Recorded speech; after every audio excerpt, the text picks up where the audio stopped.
صلی علی رسولہ الکریم اما بعد فقد قال اللہ تبارک و تعالی کما ورد فی سورۃ آل عمران اعوذ باللہ من الشیطان الرجیم بسم اللہ الرحمن الرحیم ان اول بیت وضع للناس للذی ببکۃ مبارکا وہدی للعالمین فیہ آیات بینات مقام ابراہیم ومن دخلہ کان آمنا وللہ علی الناس حج البیت من استطاع الیہ سبیلا ومن کفر فإن اللہ غنی عن العالمین وقال عز وجل كما ورد في سورة الحج وَلِكُلِّ أُمَّةٍ جَعَلْنَا مَنْسَكًا لِيَذْكُرُوا اسْمَ اللَّهِ عَلَى مَا رَزَقَهُم مِّن بَهِيمَةِ الْأَنْعَامِ فَإِلَٰهُكُمْ إِلَٰهٌ وَاحِدٌ فَلَهُ أَسْلِمُوا وَبَشِّرِ الْمُخْبِتِينَ الَّذِينَ إِذَا ذُكِرَ اللَّهُ وَجِلَتْ قُلُوبُهُمْ وَالصَّابِرِينَ عَلَى مَا أَصَابَهُمْ وَالْمُقِيمِي الصَّلَاةِ وَمِمَّا رَزَقْنَاهُمْ يُنْفِقُونَ والبدن جعلناها لكم من شعائر الله لكم فيها خير فاذكروا اسم الله عليها صواف فإذا وجبت جنوبها فكلوا منها وأطعموا القانع والمعتر كذلك سخرناها لكم لعلكم تشكرون لن ينال الله لحومها ولا دماؤها لن ينال الله لحومها ولا دماؤها ولكن يناله التقوى منكم كذلك سخرها لكم لتكبروا الله على ما هداكم وبشر المحسنين صدق الله العظيم رب اشرح لي صدري ويسر لي امري واحلل عقدة من لساني يفقهوا قولي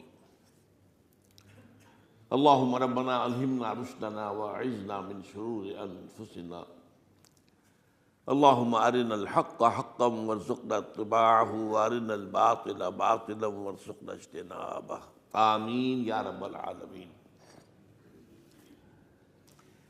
آج ذی الحجہ کی 3 تاریخ ہے، گویا کہ ٹھیک ایک ہفتے کے بعد عید الاضحیٰ آ رہی ہے۔ دیکھیے اسلام میں جو 4 عبادات فرض کی گئی ہیں، جو 4 ارکان ہیں، ایک رکن تو ہے جس کا تعلق ہے عقیدے سے، کلمہ شہادت، اور 4 ارکان وہ ہیں جن کا تعلق عبادات سے، نماز، روزہ، حج اور زکوٰۃ۔ ان میں ایک عجیب قسم کی تقسیم ہے، مثلاً 1 2 جمع 2 کی تقسیم بنتی ہے۔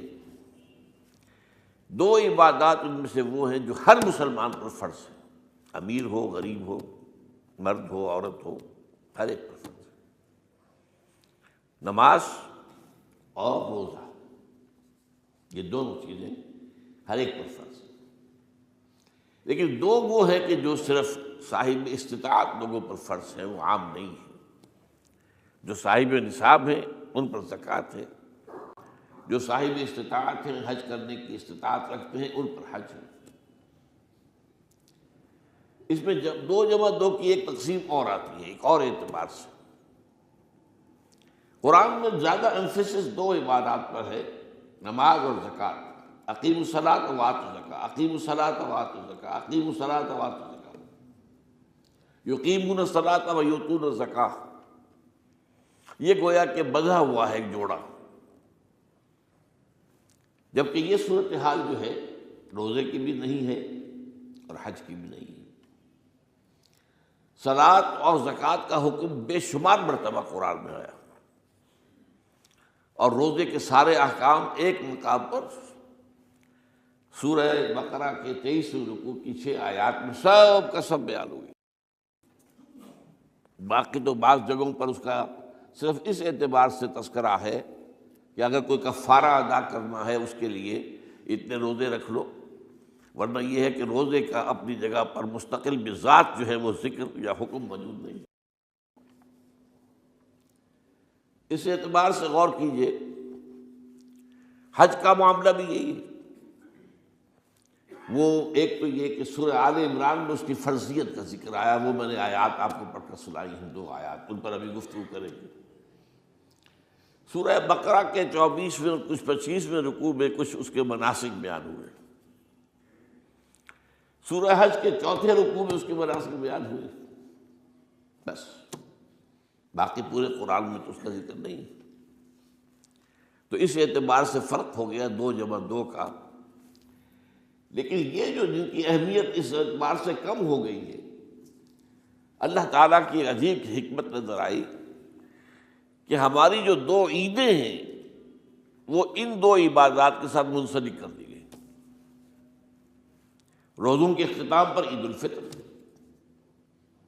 حج کے ساتھ عید الاضحیٰ، تو گویا کہ ان 2 عبادات کی اہمیت میں اگر کسی درجے میں کوئی کمی محسوس ہوتی ہے قرآن مجید کے بیان کے حوالے سے، تو اس کی تلافی اس سے ہو جاتی ہے کہ عیدین ہماری 2 ہی عیدیں ہیں، 2 ہی تہوار ہیں، اور وہ ان 2 عبادات کے ساتھ جوڑ دیے گئے۔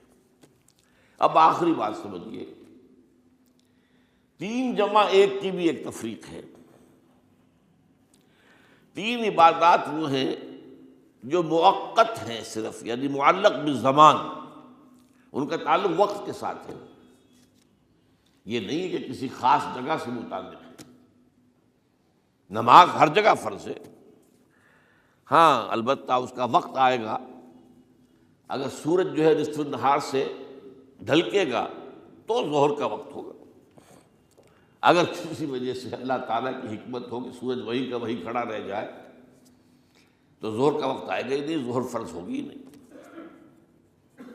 مغرب اسی وقت فرض ہوگی جبکہ سورج غروب ہو جائے، اگر کسی وجہ سے سورج غروب نہ ہو، اور کیا پتہ یہ ساری باتیں جو ہے قیامت کا جو زلزلہ آنے والا ہے اس میں یہ ساری ہی باتیں ہونے والی ہیں، سورج مغرب سے طلوع ہوگا یہ تو وضاحت کے ساتھ کہا گیا ہے، تو مغرب کا وقت نہیں آئے گا۔ اسی طریقے سے رمضان کا مہینہ آئے گا تو روزے فرض ہوں گے۔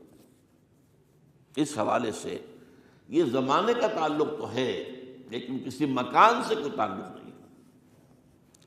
حج وہ ہے جس کے تقریباً تمام مناسک جو ہیں وہ ایک خاص مقام پر ادا ہوتے ہیں۔ آپ سفر کر کے جائیے، مکہ مکرمہ جائیے، اللہ کے گھر کا طواف کیجیے، پھر وہاں سے جو بھی روانگی ہوتی ہے یوم الترویہ 8 ذی الحجہ کو نکلیے اور جا کر منا میں قیام کیجیے 1 رات، پھر 9 کی صبح کو نکلیں عرفات جائیے، عرفات میں شام تک قیام رہے گا، لیکن مغرب کی نماز کے وقت کے بعد وہاں سے نکلیں گے، مغرب وہاں پڑھیں گے نہیں، وہ جا کر مزدلفہ میں پڑھی جائے گی عشاء کے ساتھ ملا کر، چاہے کتنی دیر ہو جائے۔ بہرحال یہ ساری چیزیں ایک خاص مقام کے ساتھ ہیں، منسلک ہیں، ہر جگہ پر یہ ادا نہیں ہو سکتا۔ اب اس میں دیکھیے حکمت نظر آ رہی ہے، چونکہ حج جو ہے ایک خاص جگہ پر ایک خاص مقام سے وابستہ ہے، اس کے ساتھ جو عید الاضحیٰ وابستہ کی گئی ہے، یہ گویا کہ حج ہی کے ایک رکن کو پھیلا دیا گیا ہے۔ قربانی جو مناسک حج میں بڑی اہمیت کی حامل ہے، اسے عام کر دیا گیا۔ تم مدینہ مکے تو نہیں پہنچ سکے ہو لیکن یہاں پر قربانی کے اندر تو شریک ہو جاؤ، اور بعض مشابہتیں اور بتائی گئی ہیں کہ ذی الحجہ کا چاند طلوع ہو جائے تو اس کے بعد حجامت نہ کراؤ، ناخن نہ کاٹو، وہ جو کچھ بھی آپ کو معلوم ہے احرام کی کچھ پابندیاں ہوتی ہیں، ایک مشابہت کسی درجے میں، ٹھیک ہے ہم وہاں نہیں ہیں لیکن ان کے ساتھ ایک مشابہت پیدا ہو رہی ہے۔ تو قربانی در حقیقت جو ہے عید الاضحیٰ وہ گویا کہ ایکسٹینشن ہے حج کی، کہ تمام عالم اسلام کے اندر جو ہے تمام مسلمان جہاں بھی کہیں ہیں وہ حج کے اس ایک منسک کے اندر شریک ہو جاتے ہیں۔ تو یہ میں نے چند باتیں تمہیداً عرض کی ہیں ان عبادات 4 کے بارے میں، ان کی جو ریلیٹیو حیثیت ہے ہمارے دین میں۔ اب آئیے حج کا معاملہ کیا ہے، وہ پورا ایک خاص علاقے سے متعلق ہے اور ایک خاص شخصیت سے متعلق ہے، یہ بھی نوٹ کر لیجیے۔ چنانچہ جو آیات میں نے آپ کو سنائی حج کے بارے میں، ان اول بیت وضع للناس للذی ببکۃ مبارکم وہدی للعالمین، یقیناً پہلا گھر جو بنایا گیا لوگوں کے لیے، یعنی اللہ کی عبادت کے لیے، کہ لوگ وہاں جمع ہوں اللہ کی عبادت کے لیے، وہ ہے جو بکہ میں ہے۔ بکہ اور مکہ یہ ایک ہی لفظ ہے۔ تورات میں بکہ کا لفظ آیا ہے، قرآن مجید میں مکہ۔ یہ تھوڑا فرق جو ہے یہ تلفظ کا ہو جایا کرتا ہے مختلف زبانوں کے اندر۔ جیسا کہ آپ کو معلوم ہوگا کہ آج کل جو عرب کے لوگ ہیں وہ قاف کو گاف پڑھتے ہیں، گل، گم، قم کی بجائے گم، قل کی بجائے گل، اقول لک اقول لک، وہ گاف۔ تو یہ جو ہے فرق ہو جاتا ہے۔ تو بکہ، وادی بکہ، یہ ہے در حقیقت مکہ مکرمہ۔ تو پہلا گھر جو بنایا گیا ہے، اور اس کے بارے میں جو یہ عام طور پر مشہور ہے کہ اس کے معمار حضرت ابراہیم ہیں، یہ بات صحیح نہیں۔ اس کے معمار اول حضرت آدم علیہ السلام خود ہیں۔ اول بیت ہے نا، پہلا گھر۔ تو کیا یہ ممکن ہے کہ آدم سے لے کر ابراہیم تک کوئی گھر اللہ کی عبادت کے لیے بنا ہی نہ ہو؟ تو ناممکنات میں سے اولا بیت میں خود دلیل موجود ہے۔ حضرت آدم علیہ السلام نے اس کی تعمیر کی۔ البتہ اس کے بعد بعض سیلابوں کی وجہ سے یہ عمارت گر گئی، اور کچھ جو وہاں پر آبادی بنی تھی وہ بھی ختم ہو گئی۔ تو ایسے آتے ہیں، آپ کو معلوم ہے کہ یمن میں جب ان کا ایک بند ٹوٹا تھا بہت بڑا، سد معارم، تو پھر وہاں جو اتنی خوشحالی تھی، اور جو وہاں پر جو باغات تھے اور جو کھیتیاں سب برباد ہو گئی، اور وہاں سے لوگ جو ہے نقل مکانی کرنے پر مجبور ہو گئے۔ یہی یمن کے قبائل تھے جو جا کر شام اور عراق میں آباد ہوئے۔ یہی یمن کے دو قبیلے تھے جو مدینے میں آ کر آباد ہوئے، اوس اور خزرج، یہ یمن کے قبیلے تھے۔ تو اس بند کے ٹوٹنے کے بعد اگر خدا نہ خواستہ اگر ہمارا تربیلا ڈیم ٹوٹ جائے کیا ہوگا؟ پچھلے دنوں خبریں آئی ہیں اخبارات میں کہ ہندوستان میں غور ہو رہا ہے اس پر کہ تربیلا ڈیم کو اڑا دو۔ وہ سوچ رہے ہیں پاکستان کو ختم کرنے کی سبیل کیا ہو سکتی ہے؟ تو بڑی سمپل ہے اور بڑا آسان کام ہے، بمبارڈمنٹ کر دینا جو ہے۔ ٹھیک ہے، ان کا جہاز آئیں، کچھ کو ہم گرا بھی لیں گے، لیکن کچھ تو آ کر جو ہے وہاں پر وہ اپنے بم جو ہے وہ ہدف کے اوپر گرا جائیں گے، کیا ہوگا؟ یوں سمجھیے کہ جو سونامی کا آیا تھا سیلاب، وہ سونامی کا سیلاب آئے گا بھارت پاکستان کے اوپر، اور ہر چیز تباہ و برباد ہو جائے گی۔ کم سے کم یوں سمجھیے کہ تقریباً 100 میل کی چوڑائی میں، اور یہ سب جو ہے ریگستان بن جائے گا، ہر چیز ختم ہو جائے گی، خدا نہ خواستہ۔ تو بہرحال سد معارف کے بعد یہ صورتحال واقع ہوئی تھی۔ تو اس کے بعد سے یہ جو ہے یہ اللہ کا گھر یہ جو ہے گرا ہوا تھا۔ اس کی کوئی اب صرف یہ کہ قواعد رہ گئے تھے۔ قواعد کہتے ہیں جو بنیادیں ہوتی ہیں، وہ پھر اللہ تعالیٰ نے حضرت ابراہیم کو بتائیں کہ یہ ہیں وہ بنیادیں جن پر کہ وہ گھر ہوتا تھا۔ وَإِذْ يَرْفَعُ إِبْرَاهِيمُ الْقَوَاعِدَ مِنَ الْبَيْتِ وَإِسْمَاعِيلُ، ان بنیادوں پر حضرت ابراہیم اور اسماعیل نے مل کر دو معماران حرم نے یہ عمارت جو ہے دوبارہ تعمیر کی ہے۔ تو گویا کہ حضرت ابراہیم علیہ السلام معمار دوم ہیں، معمار اول اس کا جو ہے وہ خود حضرت آدم علیہ السلام۔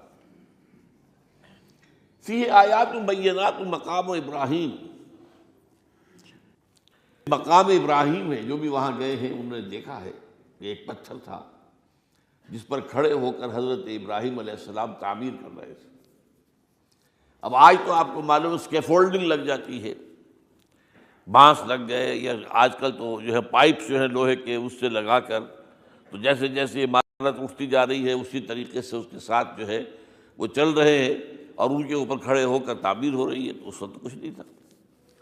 تو ایک پتھر ایسا تھا کہ جو خود بخود اٹھتا تھا پھر اللہ تعالیٰ کے اٹھانے سے، یا یوں کہیے کہ ملائکہ کے اٹھانے سے، اور اسی پر حضرت ابراہیم کھڑے ہو کر وہ پتھروں کے اوپر پتھر رکھتے جا رہے تھے، اور اس کی وجہ سے اس پتھر کے اوپر کتنی دیر کھڑے رہنا ہوا ہوگا حضرت ابراہیم علیہ السلام کا کہ اس پر ان کے پاؤں کے نشان بن گئے۔ وہ ہے مقام ابراہیم، جو آپ نے دیکھا ہوگا کہ وہاں ایک بہت خوبصورت قسم کا ایک پنجرا سا بنا ہوا ہے، اور اس کے اندر وہ مقام ابراہیم ہے۔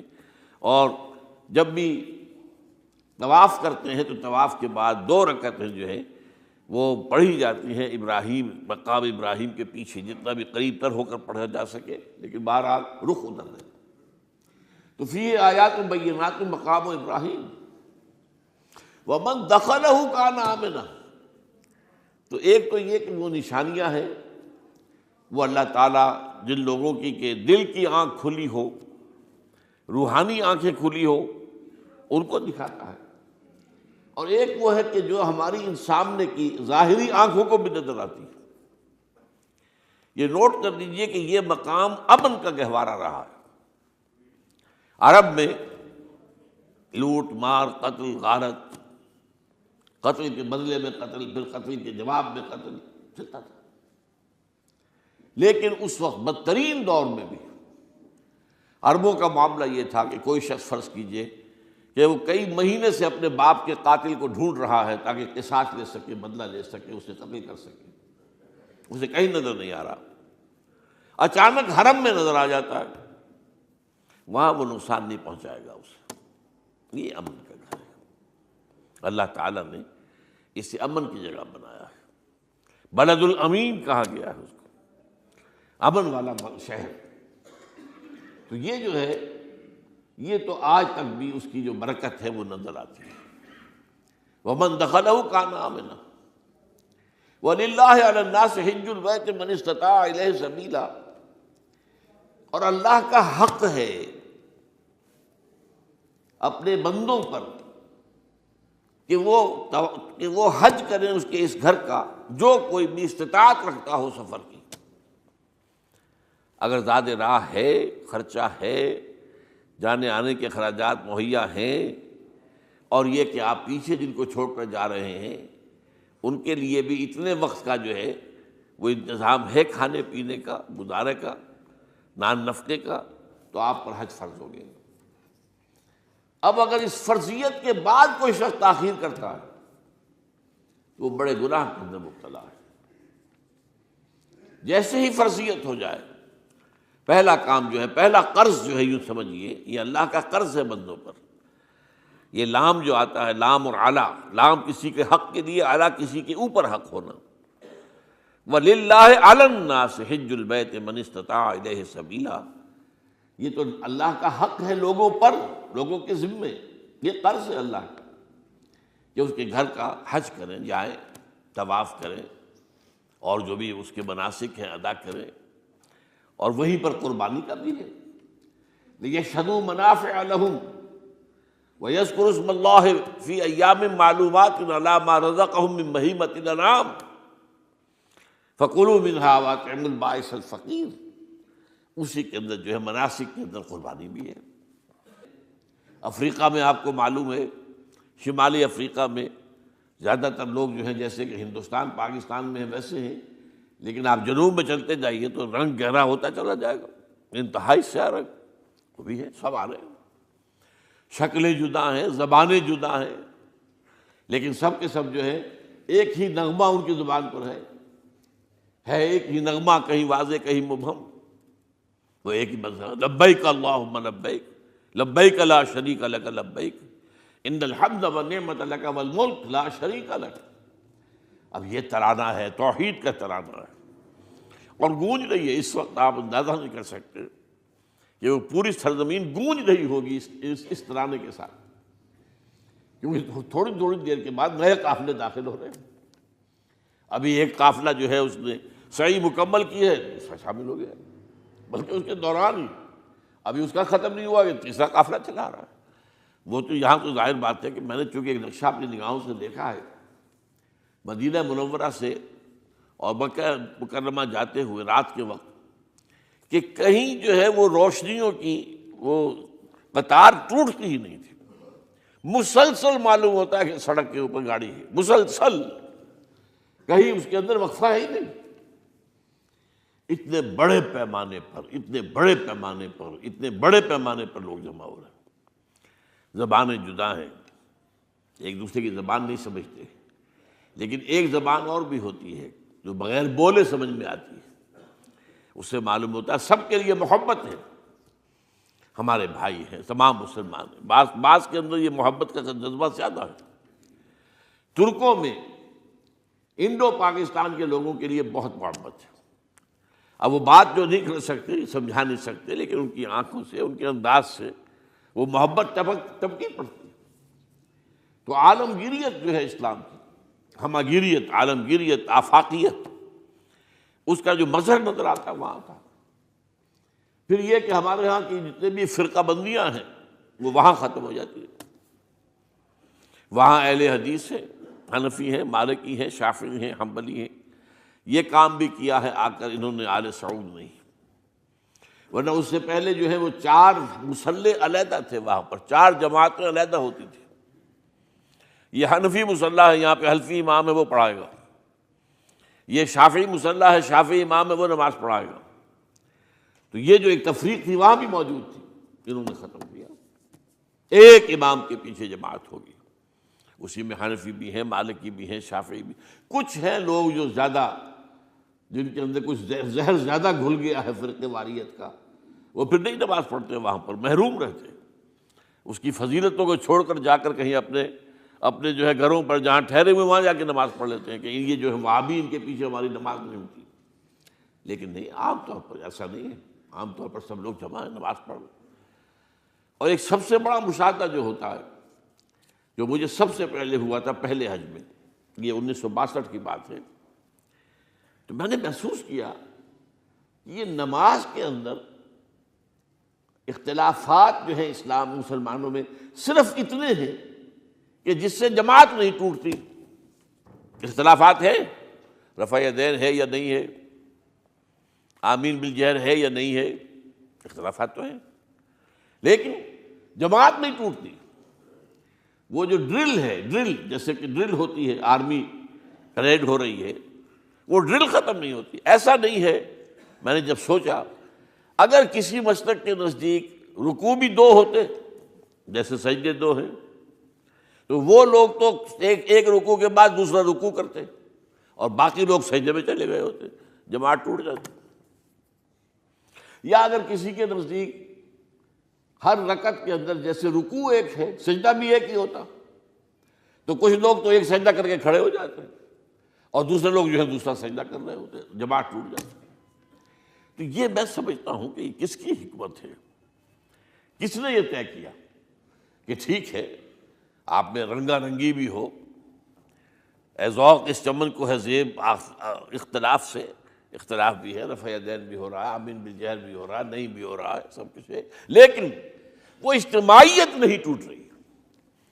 یہ وہ یوں سمجھیے کہ یہ زندہ معجزہ ہے اسلام کا کہ 1400 برس بیت گئے ہیں اور کتنے بڑے علاقے میں یہ اسلام پھیلا ہے، اور یہ کہ مختلف مسالک وجود میں آئے، اس میں کوئی شک نہیں ہے۔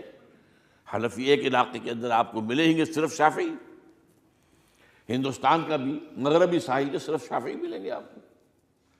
اس سے آگے آپ جائیے، چونکہ یہ عرب تاجروں کے ذریعے سے ایمان لائے ہیں یہ لوگ، سری لنکا کے لوگ ہیں، انڈونیشیا کے لوگ ہیں، ملیشیا کے لوگ، سب شافعی ہیں۔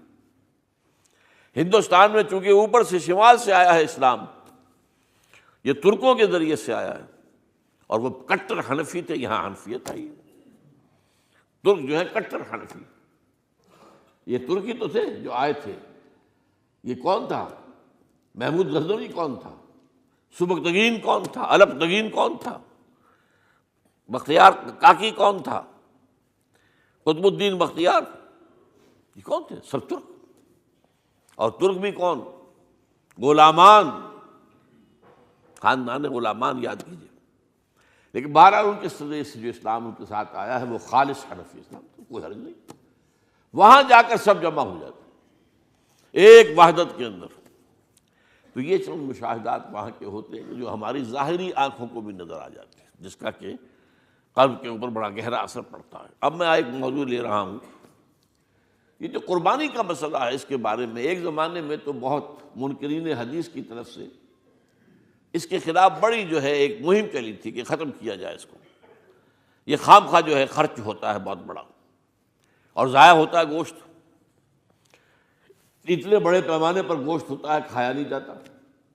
اچھا ایک زمانے میں فریج بھی نہیں تھے، یہ بھی نہیں کہ آپ محفوظ کر دیں، گوشت ضائع بھی ہو سکتا تھا، اور بھی چیزیں جو ہے وہ گوشت کی وہ صحیح طور سے استعمال نہیں ہوتی تھی۔ تو اس کے اوپر بڑا پروپیگنڈا منکرین حدیث کا رہا کہ یہ جو ہے قربانی صرف حج کے موقع پر ہے۔ میں اس کی نفی کے لیے آج آپ کو بتا رہا ہوں کہ سورہ حج کے اندر جو 2 رکوع ہیں، ایک چوتھا ایک پانچواں، چوتھے رکوع میں بھی قربانی کا ذکر ہے، پانچویں میں بھی قربانی کا ذکر ہے۔ یہ ایک دم جو ہے ایک جگہ پر جو 2 طرح کی قربانیوں کا ذکر ہو رہا ہے، یہ کیوں ہو رہا ہے؟ چوتھے رکوع میں وہ مناسک حج کے ساتھ اس کا ذکر ہے، وہاں جو فرمایا گیا لِيَشْهَدُوا مَنَافِعَ لَهُمْ وَيَذْكُرُوا اسْمَ اللَّهِ عَلَىٰ مَا رَزَقَهُم مِّن بَهِيمَةِ الْأَنْعَامِ فِي أَيَّامٍ مَّعْلُومَاتٍ عَلَىٰ مَا رَزَقَهُم مِّن بَهِيمَةِ الْأَنْعَامِ فَكُلُوا مِنْهَا وَأَطْعِمُوا الْبَائِسَ الْفَقِيرَ۔ وہاں پہ قربانیاں دو، پھر اللہ کا نام لو، ان جانوروں پر جو اللہ نے تمہیں عطا کیے ہیں ان جو معین دنوں کے اندر دو، فی ایام معلومات، اور پھر اس میں سے خود بھی کھاؤ، اور جو ہے جو جیسے صدقہ کا گوشت ہوتا ہے وہ نہیں ہے، وہ قربانی کا گوشت ہے، اس میں سے آپ خود بھی کھائیں اور غرباء کو کھلائیں، غریبوں کو دیں، مساکین کو دیں۔ تو یہ پورا حکم آ چکا چوتھے رکوع کے اندر۔ پانچواں رکوع پورا کا پورا جو ہے وہ عید الاضحیٰ پر ہے میرے نزدیک۔ یہی حکمت صوم کے بارے میں ہے کہ وہاں جب ایک حکم تکرار کر کے آیا کہ پہلے فرما دیا گیا فَمَنْ كَانَ مِنْكُمْ مَرِيضًا أَوْ عَلَىٰ سَفَرٍ فَعِدَّةٌ مِّنْ أَيَّامٍ أُخَرَ، اگر بیمار ہو کوئی اور یہ یا کہ سفر پر ہو تو وہ تعداد دوسرے دنوں میں پوری کرے۔ پھر کیا وجہ دوبارہ آ رہا ہے؟ شہر رمضان الذی انزل فیہ القرآن ھدی للناس وبینات من الھدی والفرقان فمن شہد منکم الشہر فلیصمہ ومن کان مریضا او علی سفر فعدۃ من ایام اخر۔ کیوں؟ یہ تو ادبی اعتبار سے یہ کلام کا عیب شمار ہوتا ہے، تکرار بلا کسی سبب کے، نہیں سبب کے بغیر نہیں ہے۔ وہاں کیا تھا؟ وہاں ان 2 رعایتوں کے ساتھ تیسری بھی شامل تھی کہ اگر صحیح ہو اور مقیم ہو پھر بھی روزہ نہ رکھو تو ایک مسکین کو کھانا کھلا دو۔ یہ رعایت ختم ہوئی ہے رمضان کے روزے کے ساتھ، اب رکھنا پڑے گا روزہ، اور اگر بیمار ہو یا سفر پر ہو تو ٹھیک ہے دوسرے دنوں میں پورا کرو، پورا کرنا لازم ہے اس کو۔ تو یہ چیز جو ہے یہ در حقیقت کسی وجہ سے ہوتی ہے۔ بالکل یہی بات ہے سورہ حج کے چوتھے رکوع کے اندر، وہ جو قربانی ہے حج کے ساتھ اس کا ذکر آ چکا۔ اب سنیے یہ جو آ رہا ہے، فرمایا وَلِكُلِّ أُمَّةٍ جَعَلْنَا مَنْسَكًا، ہر امت پر ہم نے ایک جو ہے قربانی کا معاملہ نازل وہ جو ہے فرض کیا ہے۔ میں نے چونکہ آج شروع میں کہا تھا کہ صوم اور حج میں کچھ مشابہتیں ہیں۔ دیکھیے صوم کا حکم بھی آیا تھا تو کس طور سے آیا تھا؟ یا ایھا الذین آمنوا کتب علیکم الصیام کما کتب علی الذین من قبلکم لعلکم تتقون، اہل ایمان تم پر روزہ رکھنا فرض کیا گیا جیسے کہ فرض کیا گیا تھا ان پر جو تم سے پہلے تھے۔ یہاں پر اسی حوالے سے بات ہو رہی ہے کہ اے مسلمانوں، یہ قربانی صرف تم پر فرض نہیں کی جا رہی، یہ تو ہر امت پر، ہر نبی ہر رسول کی امت۔ وَلِكُلِّ أُمَّةٍ جَعَلْنَا مَنْسَكًا لِيَذْكُرُوا اسْمَ اللَّهِ عَلَيْهَا، تاکہ وہ نام لیں اللہ کا، عَلَىٰ مَا رَزَقَهُم مِّن بَهِيمَةِ الْأَنْعَامِ، جو کچھ اللہ تعالیٰ نے انہیں رزق دیا ہے۔ یہ چوپائے جو ہیں حیوانات قسم کے، ان پر اللہ کا نام لے کر چھری پھیری جائے، اللہ کے نام سے ان کو ذبح کیا جائے۔ فَإِلَٰهُكُمْ إِلَٰهٌ وَاحِدٌ فَلَهُ أَسْلِمُوا۔